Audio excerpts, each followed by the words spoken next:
Ito yung gusto nating panghawakan sa ating panalangin, sa mga concern, sa lahat ng bagay na ating ginagawa, mga kapatid. And what I want us to share today is how do we make right decisions in our lives. So, gusto ba natin maging maayos lagi ang mga desisyon natin, maging tama ayon sa kalooban ng Panginoon? And that's what we will be learning this afternoon. No? Dahil alam ko po, bawat isa sa atin, we are confronted with many things in our lives na kailangan natin mag-decide. Kaya lang, ang problema, paano ba tayo mag-decide ng tama para hindi tayo maging palpak sa mga bagay na gusto ng Panginoon sa buhay natin? Kasi na minsan napapangunahan tayo ng ating mga bagay at minsan hindi na natin nakukonsulta ang Panginoon, no? Na napaka-inam na dapat natin gawin. And today, the Lord will teach us how to make right decisions in our lives. So, sabi po sa book of Proverbs, chapter 3, verses 5 to 6, a very famous verses in our lives. Trust in the Lord. Trust in the Lord with all your heart, sabi po. And lean not on your own understanding. In all your ways, acknowledge Him, and He will make your path straight. So tayo po'y manalangin. Panginoon, maraming salamat po, Ama, sa iyong mga salita na winika mo sa aming kalagitnaan sa tanghaling ito, Panginoon, sa aming panambangan, sa aming paglapit sa iyo, Lord. Sinabi po, Panginoon, na magtiwala kami sa iyo, O Lord, at huwag kaming mag-focus, O Lord, at maging depende, O Lord God, sa aming mga pangkaalaman, O Lord. But then, you challenge us and to call us to acknowledge you always, and you will make our path straight. Lord, turuan mo po kami, Panginoon, upang sa lahat ng bagay, sa siging ka, O Diyos, upang ang lahat ng bagay na aming gagawin, mga desisyon sa buhay, ito po, O Lord, ay maging kaaya-aya, O Lord, at naayon sa iyong kalooban sa buhay ng bawat isa. Pinupuri ka namin, Ama, at kayo nga pong mangusap sa bawat isa sa amin, at pagpalain po kami ng iyong mga salita sa araw na ito. Pinupuri ka namin ng Diyos, pinasalamatan, ito ang aming dalangin sa pangalan ni Jesus. Amen. Amen. Let me just begin this, mga kapatid. Meron isang lalaki na siya ngayon magiging presidente ng isang bangko. Kaya lang, problema nitong taong ito na magiging bagong presidente ng isang bangko, siya'y napakabata pa at kulang sa experience. Kaya nung sa kanyang unang pasok bilang isang presidente, ang ginawa niya, dahil hindi siya feeling confident, na wala ganun yung kanyang kumpiyansa sa kanyang sarili, kilita niya yung isang elderly chairman ng board at humingi siya ng advices yung sa elderly, yung nakakatandang chairman of the board. At ang sabi niya, how can I succeed as being the president of this bank? So yun yung point tinanong niya. Ang sabi po nung chairman of the board, by making right decisions. Magiging successful ka bilang presidente ng bangko ito kung magiging tama lagi ang iyong magiging desisyon. Yung sabi. Okay? Now, ang tanong naman niya, but how I do make the right decision? Paano ako makakagawa ng mga tamang desisyon? No? Ang tanong naman niya, by experience. Kailangan mo, para pag ikaw ay magkaroon ng mga tamang desisyon, kailangan mo magkaroon ng experience. And that's precisely my problem, sabi niya. Wala akong gaanong experience. I don't have much experience. How do I get the experience so I can make the right decision? Paano ba ako magkakaroon ng experience para magkaroon ako ng tamang desisyon? Ano ang sabi nung board, the chairman of the board, by making wrong decisions. When you make wrong decisions, it serves as an experience sa atin, mga kapatid. Kaya lang, dapat alam mo, ang dapat mong gawin kapag nagkakaroon tayo ng mga maling desisyon sa buhay. Ibig sabihin, dapat it should serve as an experience to all of us. Ito ay makapagtuturo sa atin ng mga bagay na dapat iwasan na. At itong mga bagay na ito, ang siyang makapagtatama sa atin sometimes to make decisions in life. At alam natin, mga kapatid, that in our lives, napakatotoo that we learn from our experience in life, especially when we reap the consequences of our wrong decisions we make. Maraming sa atin nagsasuffer from time to time sa mga maling desisyon natin, And although masakit po sometimes na kapag ganon, may consequences, yung ating mga maling desisyon, but then it serves an experience. Somehow may blessing yon. Somehow, sabi nga natin, before you are able to succeed, may mga failings muna. Hindi naman ba agad na magsasucceed ka kung hindi ka makaka-experience ng mga failings. And sometimes, yung mga failings natin sa buhay, sometimes ginagamit ng Panginoon yon para maitama yung mga bagay, para mga sa susunod, mag-succeed tayo sa mga bagay na yun. Okay? Now, experiencing wrong decisions makes room for precision. Kaya tama yun, na magkaroon tayo ng mga, through our wrong decisions in life, ito ang tatama sa atin when we face the same decision to make we will be able to now to make decisions right. Kaya nga, minsan sa mga bagay na yon, kapag ito'y dinanas na natin, noong una, perhaps hindi ka nag-succeed, no? And it is a wrong decisions that you are able to make. Kaya sa mga susunod na yon, dahil nga naranasan mo na yon, you will become effective now. No? You know how to do now. And that's the time that we will make decisions right. But then, ang kasamaan naman doon, hindi naman natin dapat wrong decisions para magkaroon ng right decisions. Kasi, ang the thing of it, hindi ko naman po pwede na laging palpak ka sa mga desisyon mo sa buhay. At gusto ng Panginoon, magkaroon din tayo ng mga pagkakataon na tayo po ay nakakapag-decide ng mga bagay na tama sa ating mga buhay. Bakit kailangan natin magkaroon ng mga pamamaraan, mga kapatid, para maitama natin yung mga desisyon natin sa buhay? Hindi tayo pagdalos-dalos mag-desisyon. At yan minsan ang palpak sa buhay natin. Diyan tayo nagsasuffer ng mabigat. Yung hindi pinag-iisipan, hindi sinasaliksik, hindi nagtatanong, sometimes nag-rely tayo. Ano sabi ko sa verse natin? Do not rely on your own understanding. Okay? Before we may able to have a straight path, sabi doon, we should always seek the Lord. Amen. Acknowledge the Lord, sabi doon.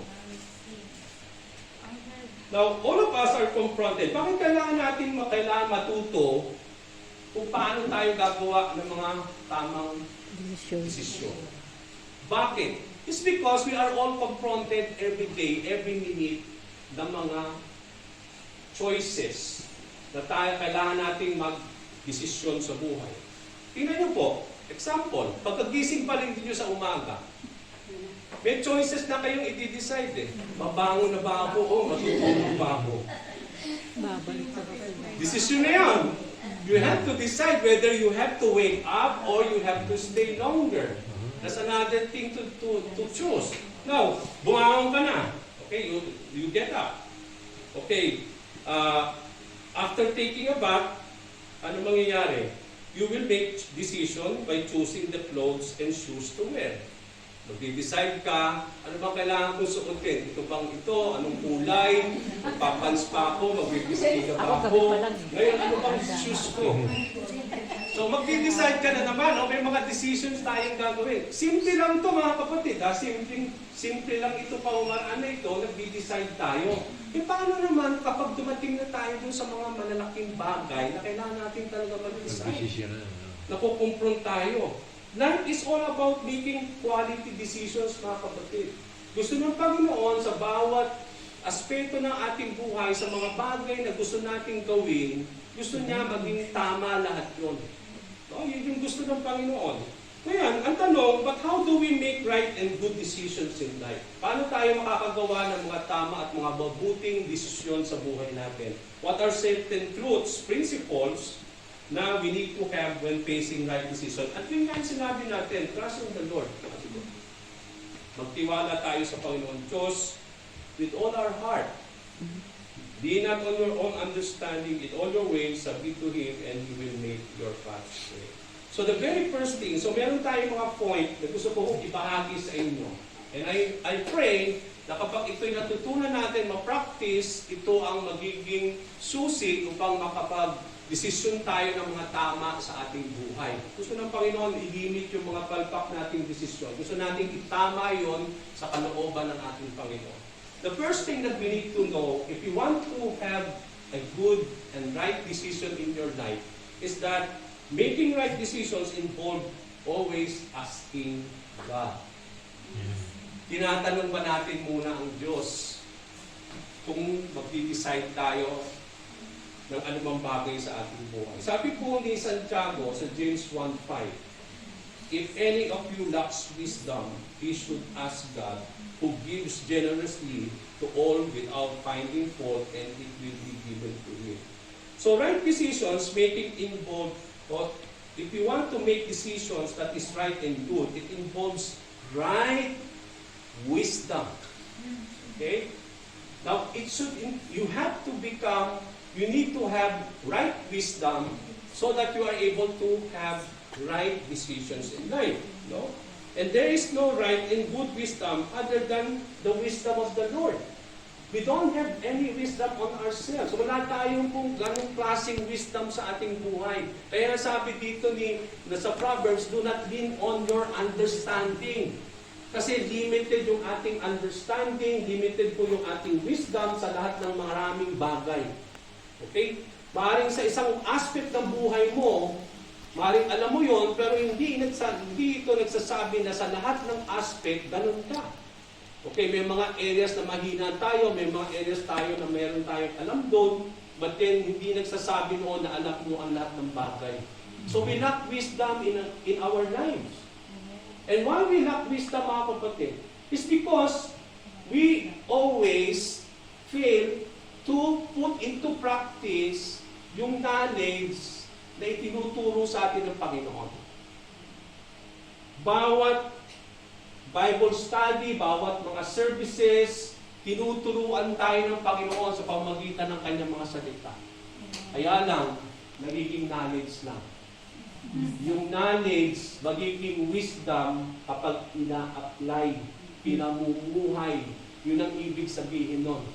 Okay, we will be wise if you know how to put into practice the word of the Lord. Yung word na fool, sa mundo natin, sira ulo ang tawag, sabi nila. You fool, you are so fool, o foolish. Sa mundong ito, pag sinabing fool at foolish, parang meron kang sakit sa isipan. No? Yun ang sabi nila. Pero alam niyo po ba ang fool sa Bible? Walang kaalaman. Yes.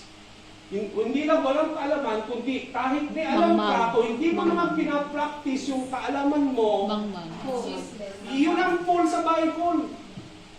Kaya sabi ni Lord, be wise. Don't become fool. Okay, maaaring alam mo na, back to back, Genesis to Revelation, nakakakuha ka ng lahat, maraming verses. Anong sa inyo? Kung hindi naman, how many of those verses that you memorize na apply na ninyo? Alin doon na na-apply na? Okay, iyon yung wisdom, no? Yung knowledge natin, nagiging wisdom, kapag ina-apply natin, pinapamuhay. At yan yung napaka-magandang bagay. At ngayon, kung kulang tayo ng wisdom, saan tayo lalapit? Humingi kay Lord. God, sabi mo ni Santiago. If we lack wisdom, that's the time that we consult God. Amen. Lord, hindi ko alam. Ito yung kabigatan ng ating desisyon ngayon. Magdi-decide ako.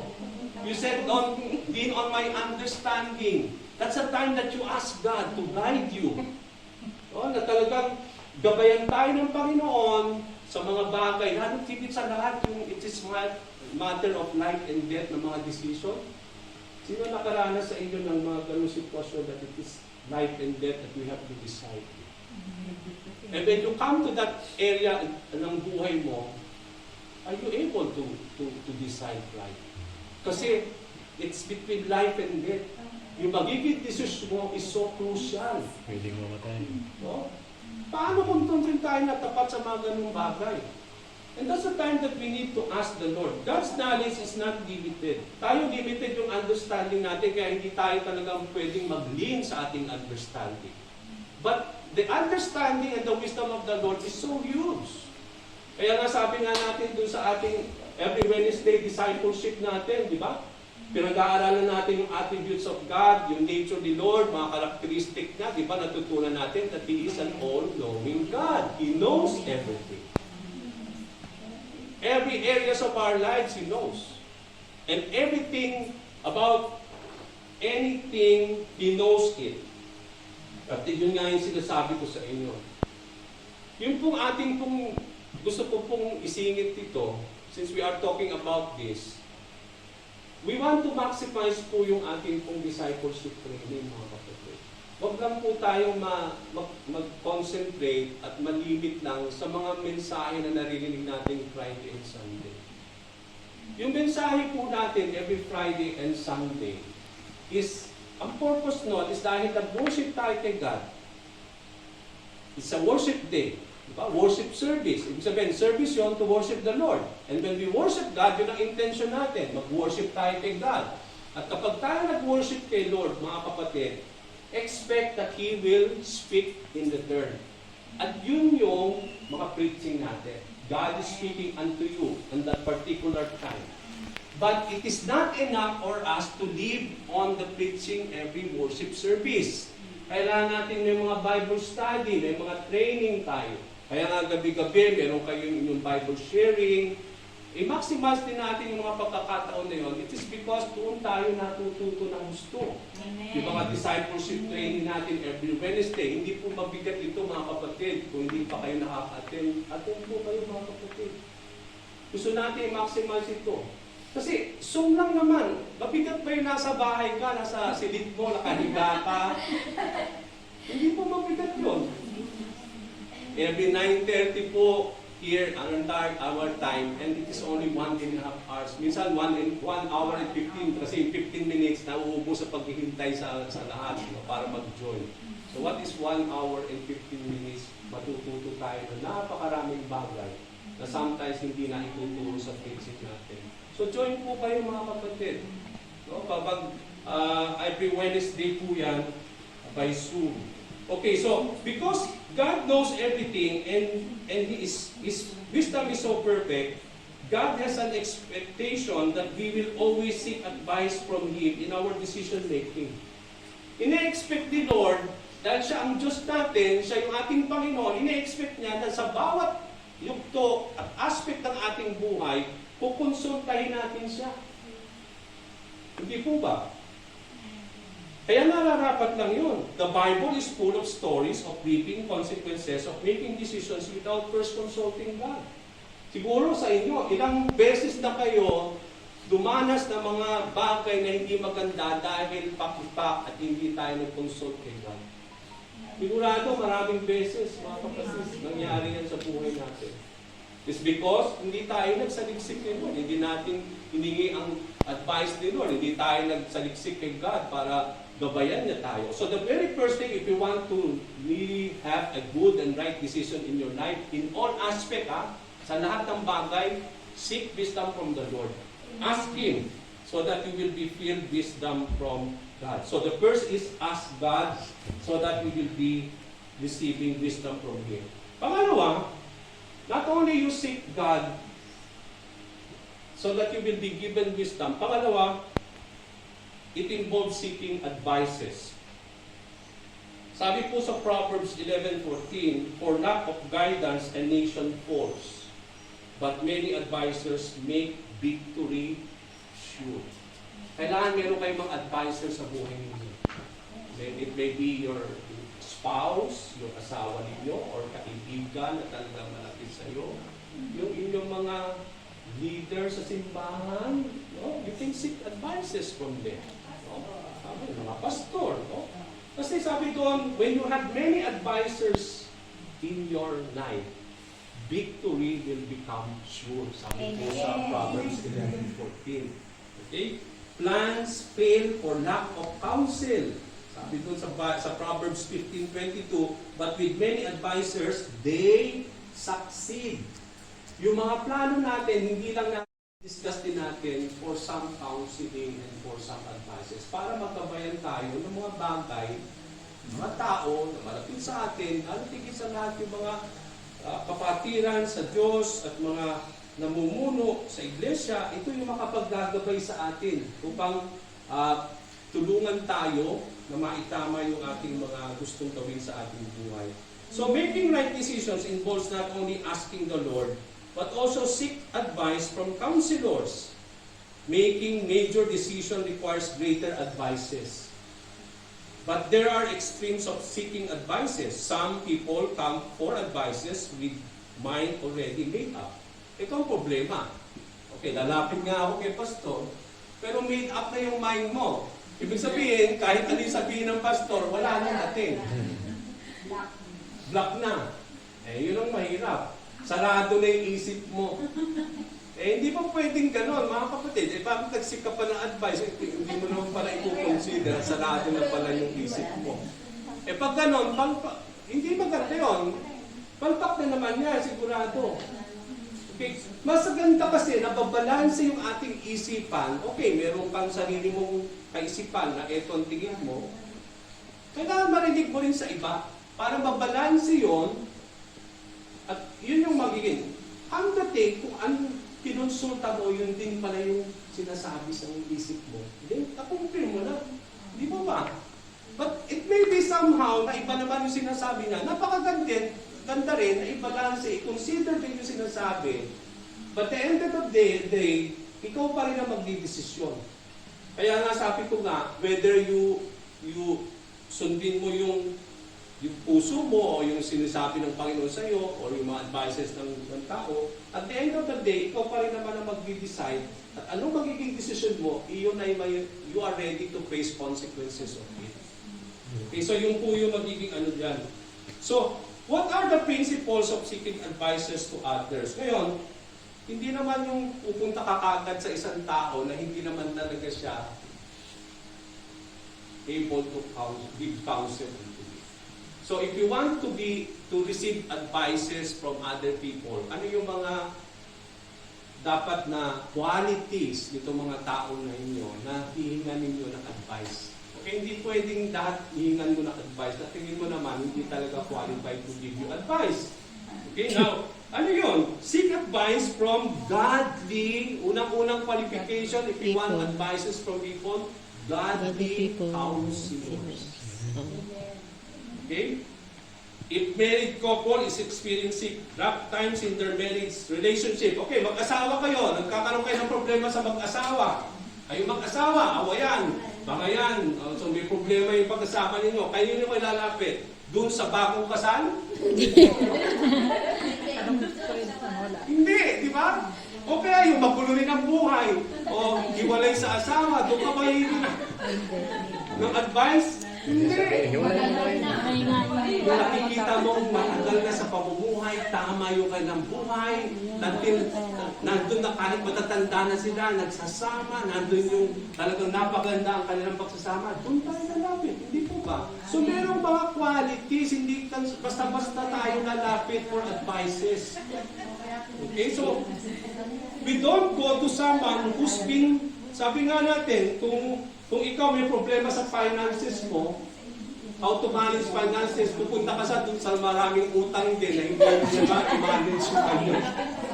Kasi hindi pa nagbabayad. Parehos kayo. Talagang hindi talaga kayo magkakaroon. Kasi hindi pa nagbabayad. Okay, we need to have right wisdom to choose counselors. Whom to seek advices. There are three qualities to look. Yung bulan. Okay, paano tayo magsisik ng godly counselors? Ito yung mga counselors with godly wisdom. Okay? We seek advices from men and women of God who possess the mind and the heart of Jesus Christ. So ito yung mga qualification. If you want to seek advices and counseling para magabayan tayo, seek yung mga tao na talagang may godly wisdom sila. Second, with experience. Yung talagang may experience siya. No? Yung taong ito, may experience siya in all his life. And then at the same time, counselors with impartiality. Hindi siya namimili. We seek advices from someone who don't stand to gain something in advising you one way or the other. So wala siyang partiality. No? Yung parang fair siya sa lahat ng tao. Kapag ang isang tao fair siya sa lahat ng bagay, yun ang magandang konsultahin. Kasi very fair siya, wala siyang impartiality sa lahat ng bagay. Okay, kinukonsider niya yung lahat ng mga lahat ng aspect. And that's a good quality of a good counselor, no? Kaya nga, seek God tanungin ang Panginoon, then you need to also to ask some other people for advices and counsel na talaga makatutulong, na mababalidate din yon sa mga bagay na sinabi ng Panginoon Diyos sa atin. No? Ibig sabihin, nakukumpirm ng mga taong yon yung sinasabi rin ng Lord sa iyo. Okay, ikukumpirm ng Panginoon yan sa pamamagitan ng mga taong malapit sa iyo. So, kailangan natin i-consider yung kanilang mga advices then also carefully. Then third thing, make right decisions involves walking with integrity. Okay, consult God, seek advices from godly people. Then third, walk with integrity. Okay? Now, integrity is a concept of consistency of action, values, methods, measures, principles, expectation, and outcome. Okay? Yung pag sinabi natin integrity, kung ikaw ay man and woman of integrity, hindi ka nagbe-bend sa mga dinadanas mo. Hindi ka nagpo-compromise sa pananampalataya mo, sa mga prinsipyo mo sa buhay, hindi pa bago-bago, na para bang ang lahat ng atin na-influensyahan tayo ng mga bagay na nangyayari sa ating mga paligid. But if you are a man and a woman integrity, hindi ka nagbe-bend sa mga bagay na yon. Consistent ka kahit ano yung nangyayari sa buhay mo, nananaig yung pananampalataya, yung ating pong pananalig sa Panginoon. No? Hindi tayo nagsusway sa mga bagay na alam nating tama, na sometimes kapag natatapat tayo sa mga matinding problema ng ating buhay, then you need to decide. Sometimes we bend on this. Nagpo-compromise tayo. But we need to not to do that. We need to stand with integrity. Yung ating pong honesty, no? Yung truthfulness is so important. So walking with integrity is living with consistency as being honest and truthful in all actions, including making decisions in life. Kung sa tingin mo, ito ang dapat mong gawin, yun ang sundin mo. Hindi ka dapat mag-sway doon. Hindi ka dapat mag-bend. Kung tingin mo, ito yung i-decide mo, ito yung dinadanas mo sa buhay mo, itong nararapat. But then, if you are a man and woman of integrity, gagawin mo yun kasi yun dapat. Hindi ka aalis doon at susundin mo yung iba.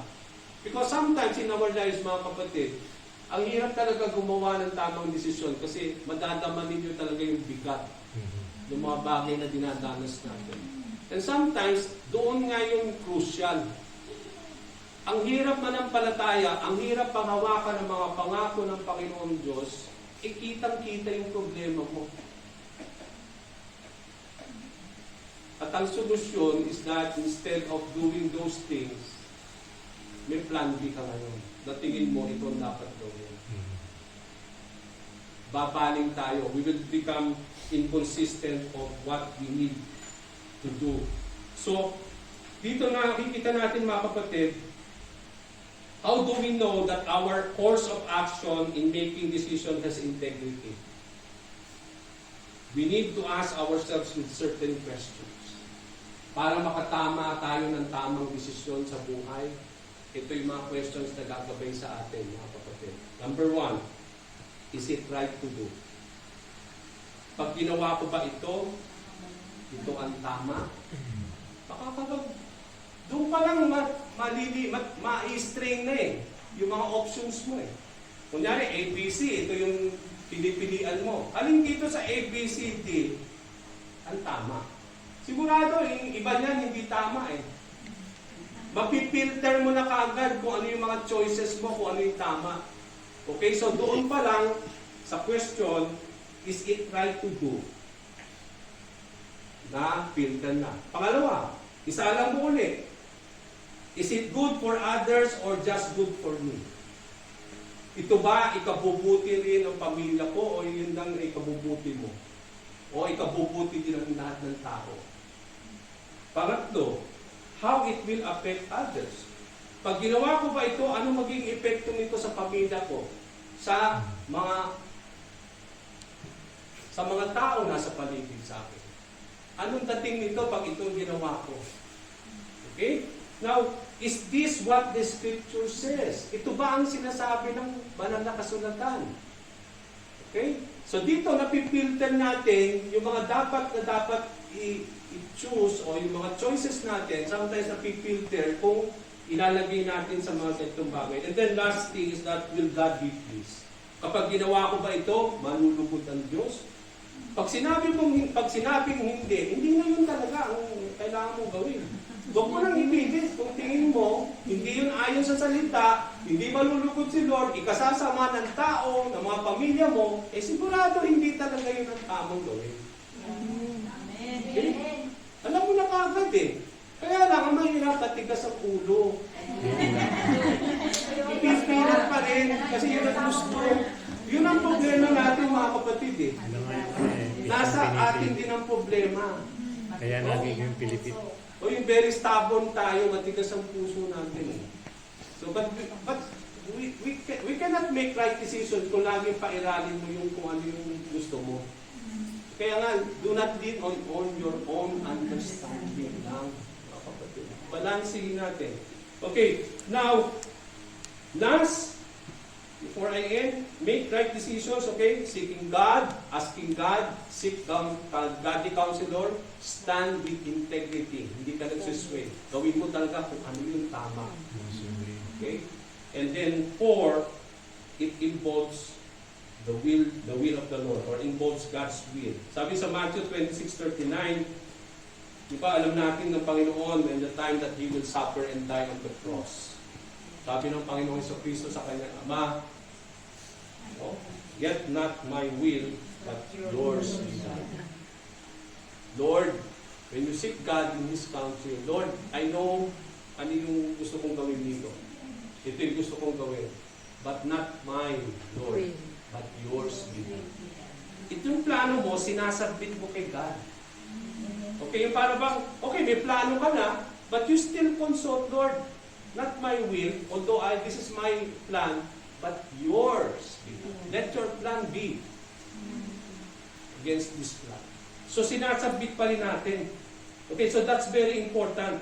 We need to subject our choices in making decisions by choosing the option that is according to the will of God. So, many times our decision is subjected to what we want, yung kung ano lang yung gusto natin, not what God wants. Okay? We make decisions that we think best for us, but not submitting to what God thinks best for us. Tingin mo, it is best for you, pero hindi mo sinasakliksik talaga kung sino ba talaga yung dapat, what is, when it comes to God, because God knows really what is really best for us. Okay? Yung best sa atin, maybe hindi yun ang best kay Lord. Okay, kasi si Lord, alam niya yung aspect. Tayo, kapag nag-decision tayo, hindi natin nakikita lahat. But when God decides and guides you, nakikita niya lahat yung mangyayari at mga consequences mo bago pa man mangyari. That's why God will not really allow us to do such kind of thing if He knows na talagang ikakasama natin yun. Kaya minsan, sabi nga, kapag nagpe-pray tayo, di ba, sometimes, pinag-pray na natin kay Lord yun. Bakit hindi siya sumasagot? Parang sa tingin niya, parang tingin ko, hindi yun nakalooban ng Panginoon. It maybe it's no from God.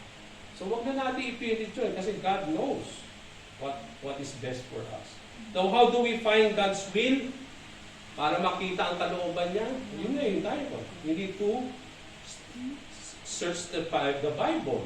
Dahil alam natin, ang kalooban ng Diyos ay nasa kanyang mga salita. Prayer. Always pray so that God will guide you according to His will. Yun nga, yung godly counsel, that's the will of the Lord, and then Spirit-filled, we need to be guided by the Holy Spirit. Sabi nga natin. Kaya natin ang banal na Espiritu, mga kapatid, ang siyang tumulong sa atin na mag-decide po sa ating mga buhay. Amen. Come to think of this, as I end, iiwan ko po ito yung verse na ito sa Matthew 7:13-14 at maghahanda na po tayo for our baptism. Enter to the narrow gate, for wide is the gate and broad is the road that leads to destruction, and many enter through it. But small is the gate and narrow the road that leads to life, and only few find it. People, including believers alike, are blinded by what they think is right, characterized by the wide gate and broad road where many made their choices to walk. Doon tayo dapat maging maingat, mga kapatid. Hindi tayo dapat tumingin sa mga bagay because yung ating paningin can also sometimes iligaw tayo ng mga bagay na yan, yung mga nakikita natin. But somehow, we should not be blinded and misled by what we see, but always be guided by the Lord in seeking and finding the small gate and narrow road that leads to eternal life, which only you finds. Okay? So let us close first this, and then I will explain about what we will be doing this afternoon. So let's pray. Father, we thank you, Lord, for this time na tinuruan mo po kami, Lord, with biblical principles on how we are able to make right decisions in our lives, Lord. Father, may you help us, Lord, in all aspects of our lives, Lord, that as you had said today, Lord, we should always consult you, Lord God, and seek advices from you, Lord. Not only from you, O Father, but also to godly people who can help us, O Lord, to decide matters of our life, and that we are able to stand, O Lord, morally upright, O Lord, with integrity, that we will not compromise on our faith, that we will not compromise on anything that you had set before us, O Lord. But also, may you always guide us with your will, O Lord, that we will always seek you, Lord God, according to thy will. And may you just allow us, O Lord, and you have said in your words, if we will seek you with all our heart, we will always find you, Lord God. Maraming salamat po muli, mga sa hapon na ito, pinupuri ka namin, Ama, pinasalamatan. Ito ang aming dalangin sa pangalan ni Jesus. Amen. Okay, so today,